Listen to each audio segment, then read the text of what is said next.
Duda ko na sa likod lang ng sasakyan yung isa. Yan, yan, yan!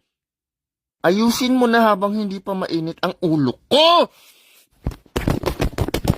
Kung ayaw mo na yung maulit, ayusin, lumampas pa. Lumampas ita nga! Huwag mong hintayin na aabangan kita sa gitas, tusuk-tusukin ko yung... Oh, diba? Last na lang. Dito yan sa bahay eh. Sige, banggaan mo yung puno ha? Banggaan mo yung puno. Yan ka lang sa bahay. Sa bahay lang, ayusin mo. Sa bahay, bakit di mo ayusin ha? Diyan lang sa pinto. Diyan lang sa pintuan ng bahay. Huwag mong sobrahan, huwag mong kulang. Sinobrahan? Sinobrahan ni tanga! Saktuhan mo lang. Saktuhan. Yan. Yan, saktuhan. Ba't mali pa din? Atrasin mo na lang ng konti. Atrasin mo ng konti. Huwag sobra. Ba't konti sa sobra may pinagkaiba yan?